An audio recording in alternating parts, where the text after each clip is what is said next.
I didn't find out the truth through shouting, fighting, or betrayal in the usual sense. I found out because I came home early on a Wednesday afternoon and overheard a conversation that wasn't meant for me. I'd taken a half day off work after wrapping up a client audit ahead of schedule. My plan was simple: grab groceries, head home, maybe surprise her with dinner for once. Nothing dramatic, just normal life. We'd been together for a little over 3 years, living together for almost 2. Things weren't perfect, but nothing ever explodes when something is quietly rotting. It just softens until you stop noticing the smell. When I unlocked the door, I could hear voices coming from the living room. She'd mentioned earlier that one of her friends might stop by, so I didn't think much of it. I closed the door quietly behind me, set the grocery bags down, and walked toward the hallway. That's when I heard my name. Not spoken with anger. Not spoken with affection.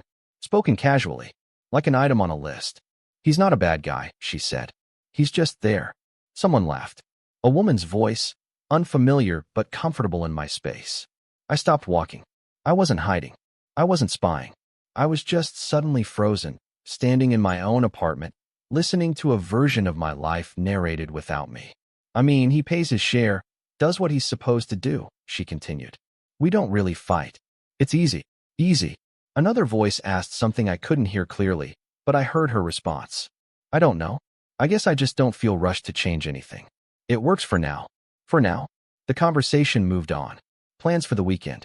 Complaints about work. Nothing else about me. I stood there longer than I should have, not because I was shocked, but because something in me was quietly recalculating everything I thought I knew. When I finally stepped back into the hallway, my foot brushed against a chair leg. The sound was enough. Her voice cut off mid-sentence. She turned. Our eyes met. There was a fraction of a second where she looked startled, then immediately composed.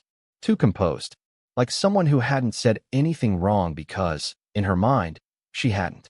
"Oh," she said. "You're home early." "Yeah," I replied, wrapped up faster than expected. Her friend smiled awkwardly, muttered something about heading out, and gathered her things. They hugged by the door. She whispered something I didn't catch. Then we were alone. She asked if I wanted coffee. That's when I knew. Someone who loves you doesn't offer coffee after you overhear yourself reduced to convenience. "I'm good," I said. She didn't push. That evening passed quietly. We ate. We watched something forgettable on TV. She scrolled on her phone beside me. I noticed how comfortable she was. How unbothered. She had already processed this reality. I hadn't. That night, while she slept, I sat at the kitchen table with my laptop open, not searching for answers, but organizing facts. Bills. Accounts. Lease terms. What was shared? What wasn't? I wasn't angry. That surprised me. I felt clear. Clarity is dangerous when it shows up unannounced. It doesn't ask for permission. It just starts rearranging things. The next few days, I watched carefully. Not suspiciously, observationally. How often she checked in. How rarely she asked questions. How easily she assumed I'd be there. I realized something uncomfortable. She hadn't been lying to me. She'd just stopped considering me. There's a difference. On Friday morning, I took another half day. This time, intentionally. I packed quietly, methodically. Only my things. Clothes, books, documents, the watch my father gave me, the guitar I barely played anymore. Small pieces of myself I'd slowly folded into corners to make room. By the time she texted asking if I'd be home late, half the apartment no longer looked shared. I didn't reply, not out of spite, out of finality. I left a note on the counter. Not emotional, not dramatic, just honest. Then I closed the door behind me and didn't look back. For the first time in years, I felt like I wasn't being tolerated. I was choosing. I didn't go far that first night. I drove until the city thinned out, until streetlights gave way to long, quiet stretches of road where the radio faded into static. I wasn't trying to escape.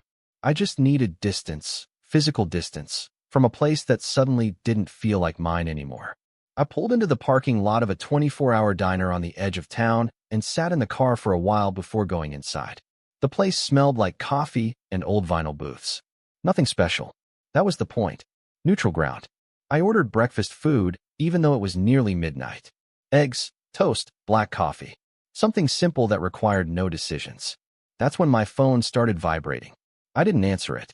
Not because I was trying to punish her, but because I knew exactly how that conversation would go. Confusion first. Then irritation.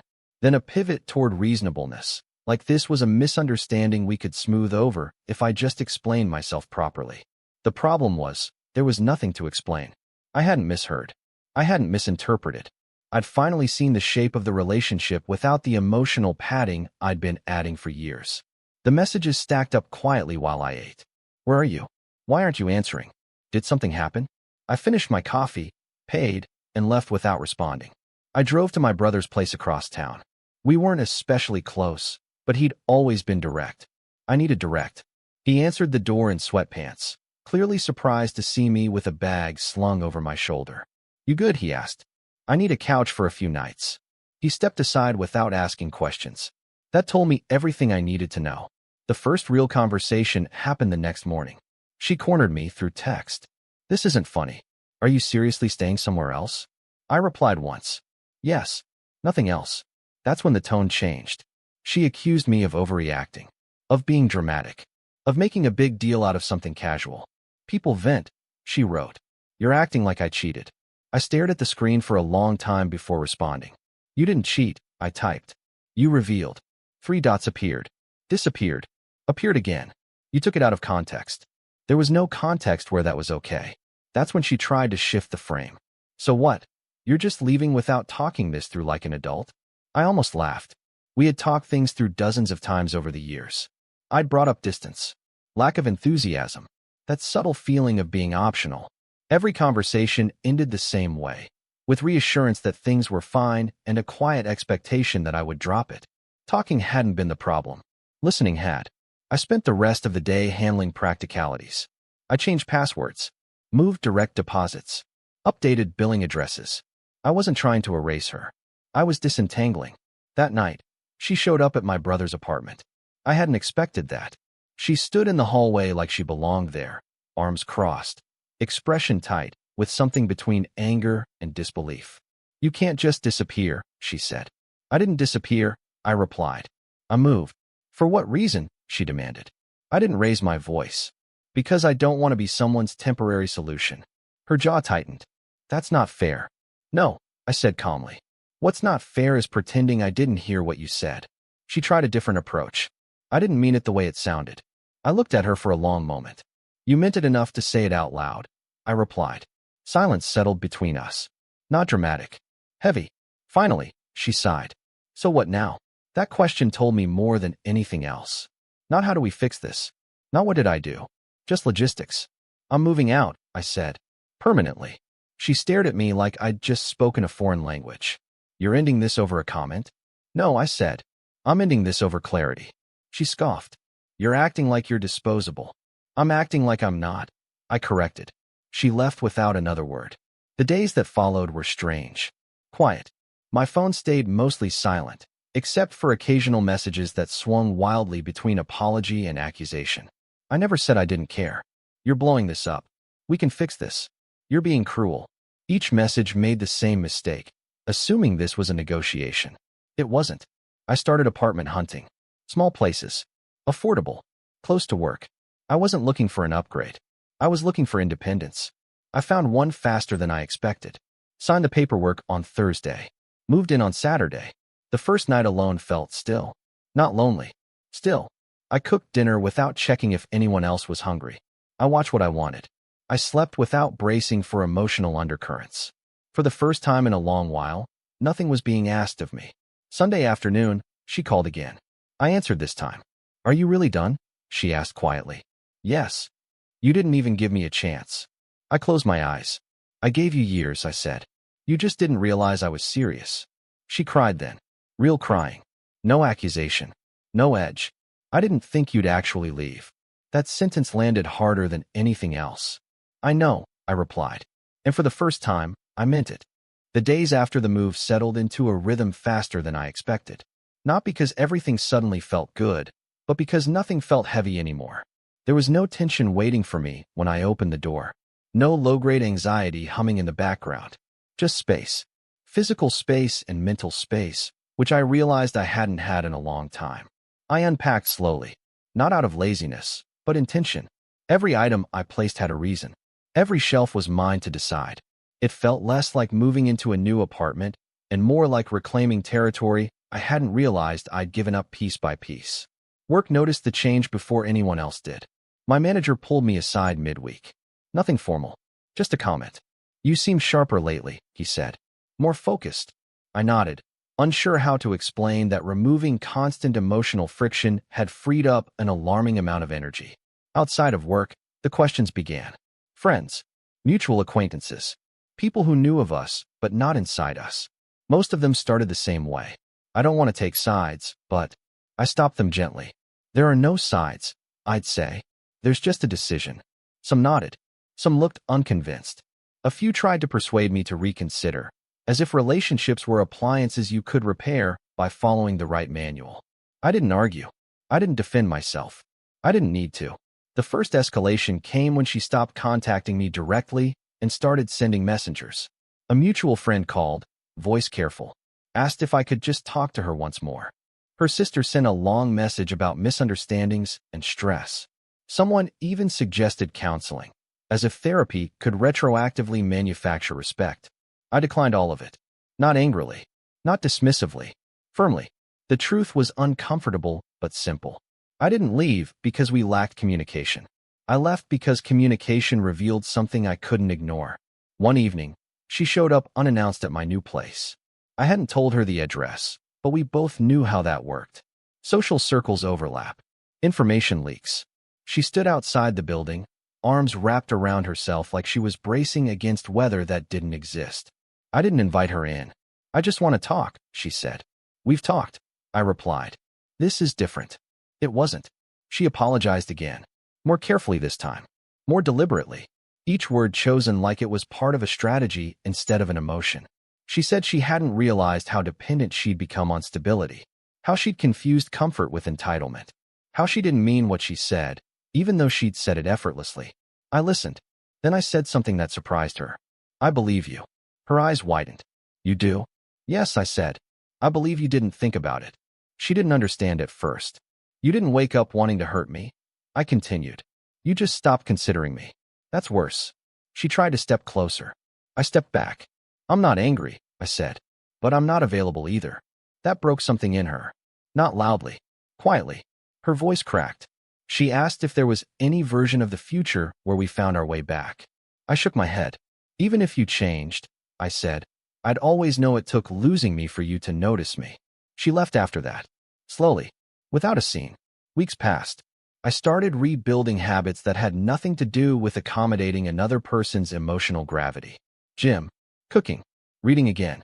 Reconnecting with people I'd quietly drifted from because she'd never been enthusiastic about shared social energy. One night, while reorganizing a box of old things, I found a card she'd written me early in the relationship. Before we moved in. Before everything became practical. It talked about admiration. Excitement. Partnership. I didn't feel sad reading it. I felt grateful. Grateful that I'd known what it felt like to be chosen, even if that version of her no longer existed. The last attempt came unexpectedly. She reached out months later, calmer, composed. No apologies. No accusations. Just a request to meet for coffee. Closure, she called it. I agreed, not because I needed it, but because I wanted to confirm something for myself. She arrived dressed carefully. Confident posture. Controlled tone. She talked about growth. Therapy. Realizations. How losing me had forced her to confront parts of herself she'd ignored. I listened. Then she asked the question I knew was coming. "Do you think it could have worked if I'd realized sooner?" I didn't answer immediately. Then I said, "Maybe. But you didn't." That was the truth. And truth doesn't bend just because someone wishes it had arrived earlier. She nodded slowly. No argument this time. We finished our drinks in silence. When we stood to leave, she asked one last thing. "Do you ever miss me?" I thought about it honestly. "I miss who you were before you stopped caring," I said. "But I don't miss who I became trying to earn it back." That was it. No drama. No final speeches. Just an ending that felt earned. That night, back in my apartment, I realized something important. Walking away hadn't made my life perfect. It had made it honest. And honesty, it turns out, is a lot lighter to carry. After that coffee, something shifted permanently. Not in a dramatic way. There was no rush of relief. No cinematic sense of closure. What changed was quieter than that. The low-level vigilance I'd been carrying. Checking my phone, anticipating messages, bracing for interruptions, finally shut off.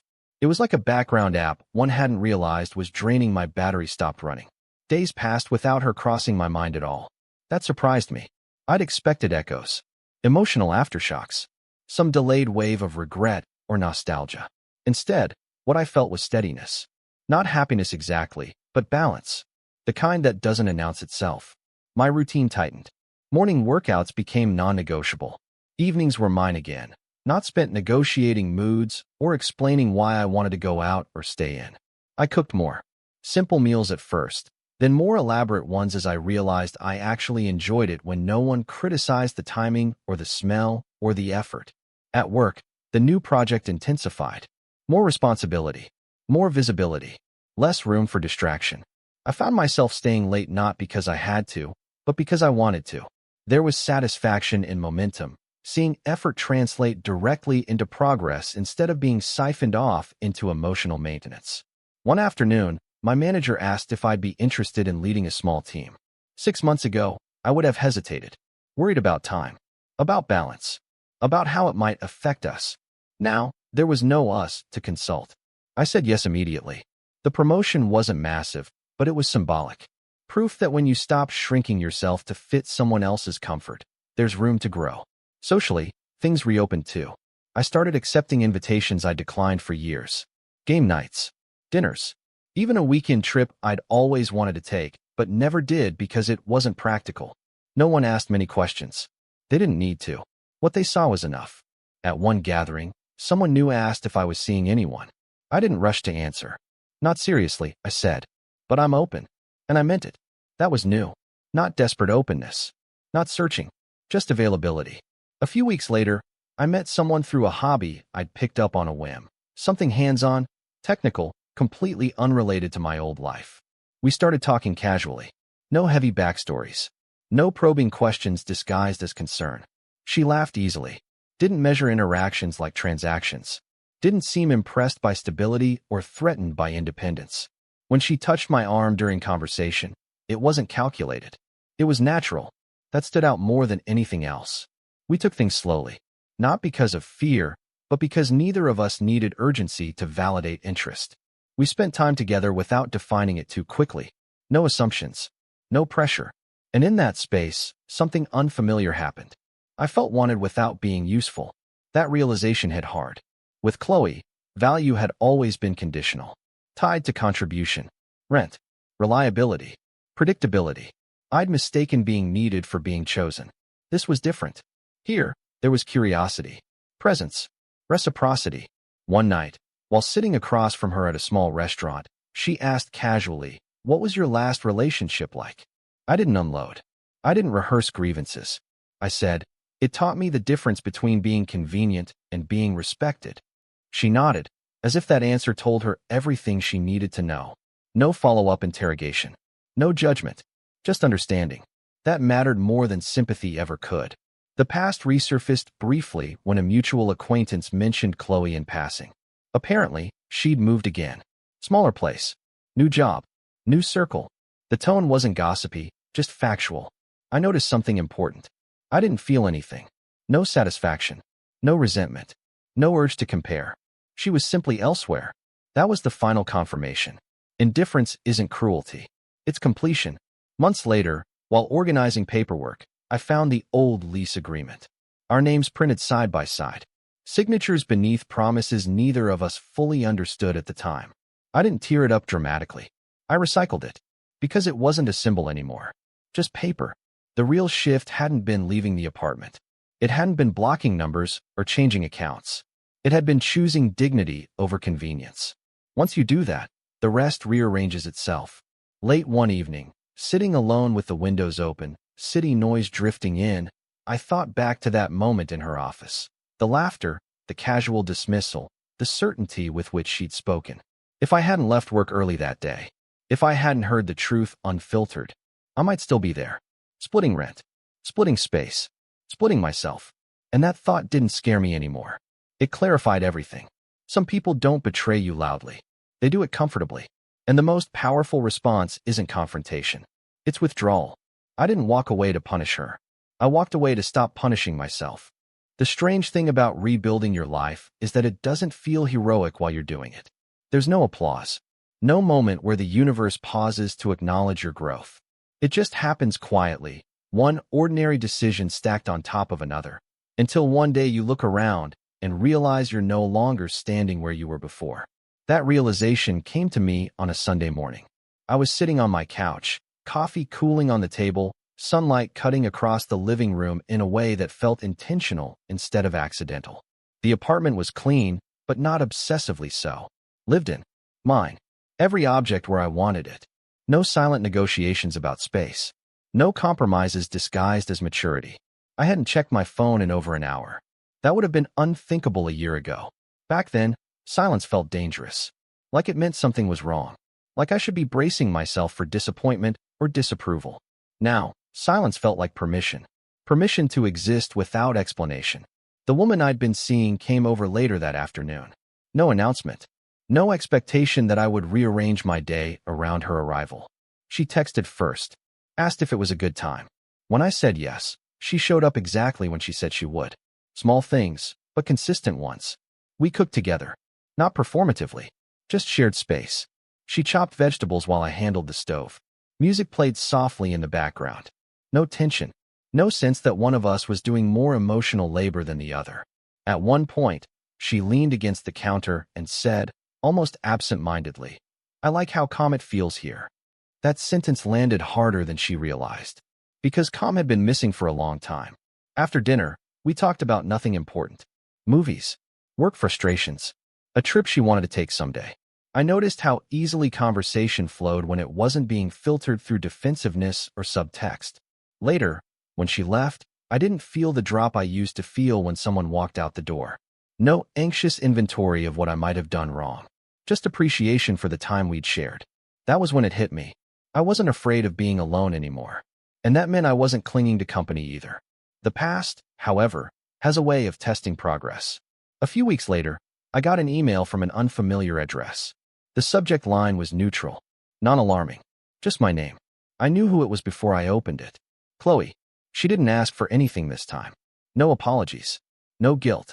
No desperation. She wrote about how different her life looked now. Smaller apartment. New routine. Therapy. Adjustments she hadn't anticipated. She said she finally understood what she'd taken for granted. Not just with me, but in how she moved through relationships in general. She didn't ask to meet. She didn't ask to talk. She didn't even ask for forgiveness. She just said she wanted me to know she was trying to be better. I read it once. Then I closed it. Not because it was manipulative. Not because it made me angry, but because it no longer required a response. Growth doesn't always need acknowledgement from the people it outgrew. I archived the email and went back to my day. That night, lying in bed, I reflected on how much power I'd given away in the past.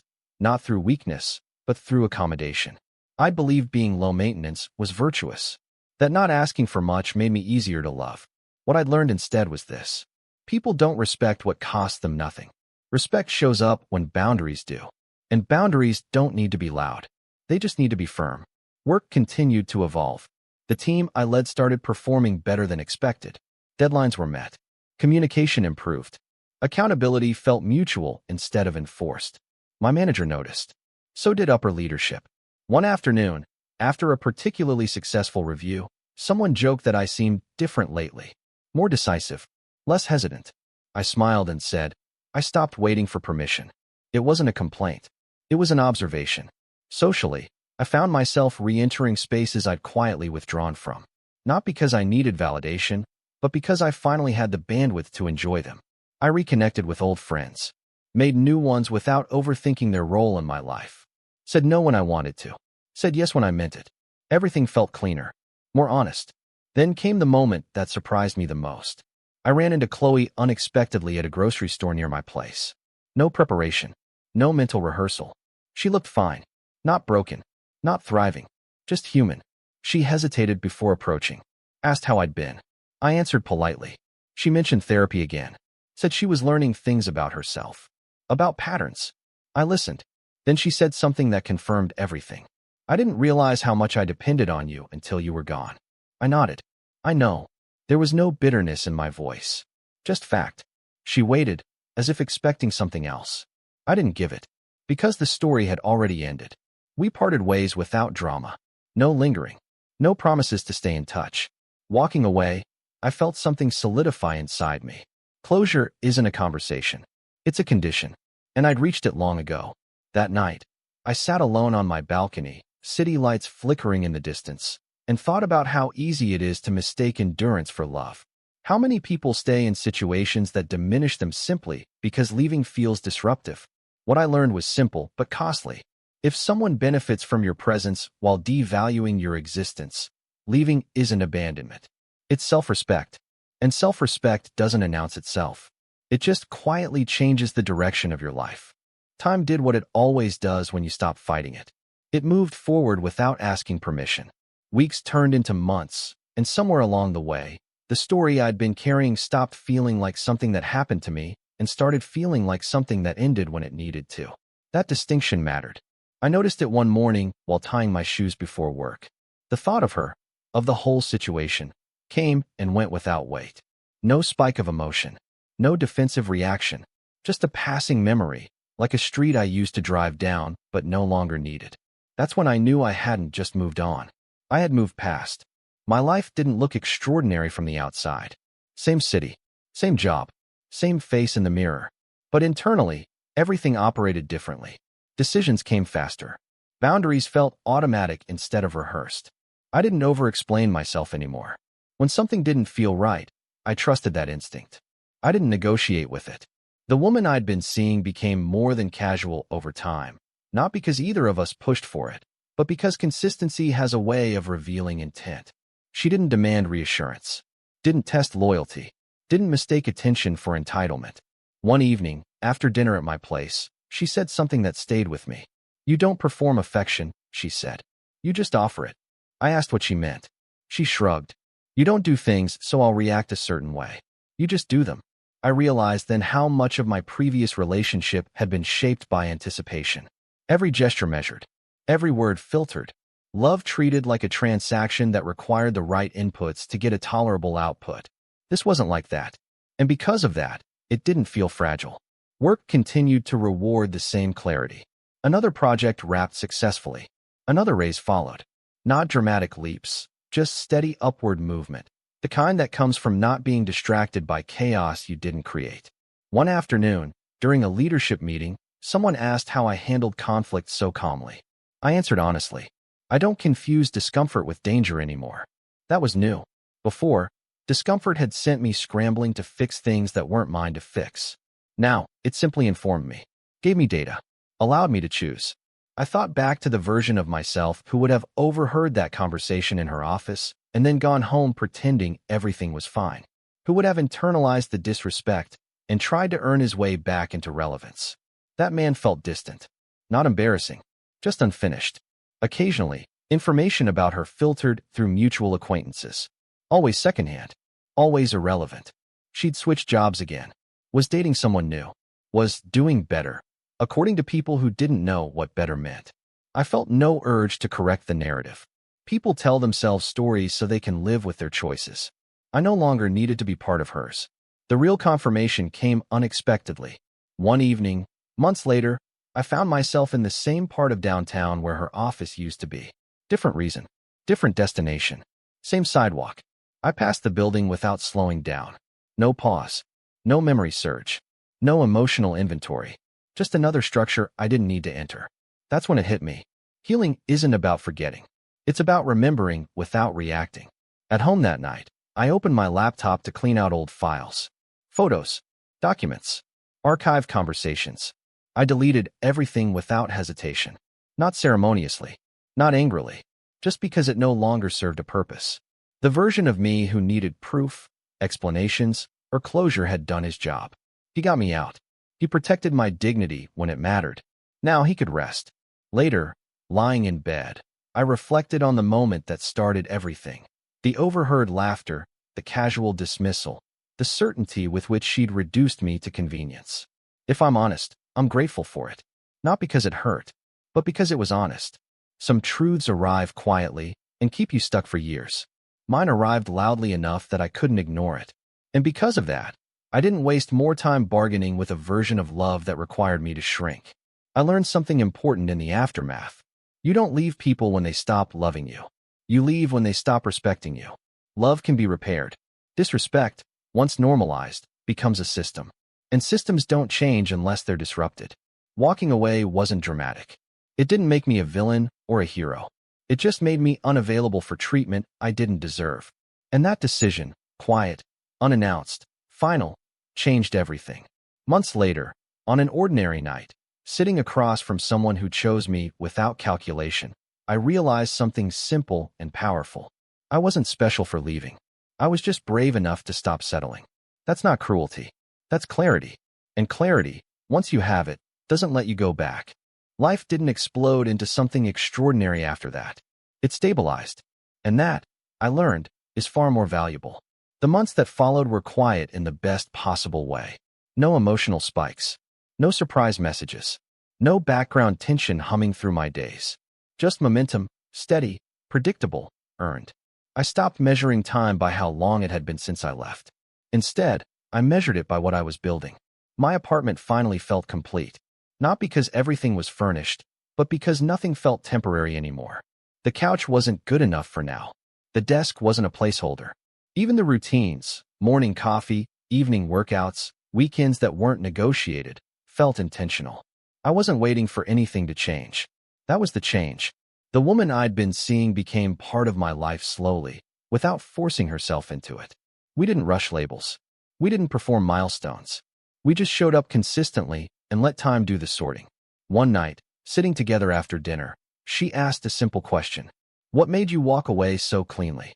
I didn't answer immediately. Then I said, because I realized staying would teach me to accept less than I deserved. She nodded, not because she needed the explanation, but because she understood the weight behind it. That was something I hadn't had before, understanding without justification. At work, the upward trend continued. Another project completed. Another quiet acknowledgement from leadership. No grand announcements. Just trust increasing over time. One of my colleagues joked that I seemed unbotherable lately. I laughed, but later I thought about it. I wasn't unbotherable. I was just no longer tolerating disrespect disguised as normal. That distinction mattered. Every so often, something would try to pull me back into the past. A song, a location, a mutual acquaintance mentioning her name casually in conversation. Each time, I checked in with myself. Nothing. No bitterness. No ache. No curiosity. She had become context, not content. That's when I knew the story had fully ended.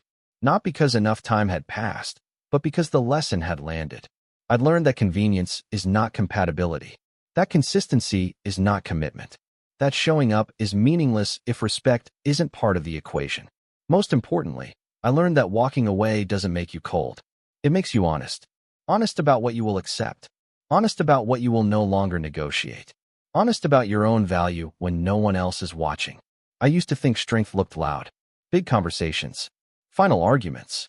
Closure speeches. Now I know better. Strength is quiet. It packs its things. It leaves without revenge. It doesn't announce itself. It just goes where it's treated better. Sometimes people ask if I regret not fighting harder. I don't. You don't fight for places where you're tolerated. You leave them. And in leaving, you create space for something real to grow. That overheard conversation, the one that broke everything, didn't ruin my life. It clarified it. It showed me who I was to someone else when they thought I wasn't listening. And instead of begging to be redefined, I chose to redefine myself. I didn't walk away angry. I walked away awake. And that made all the difference.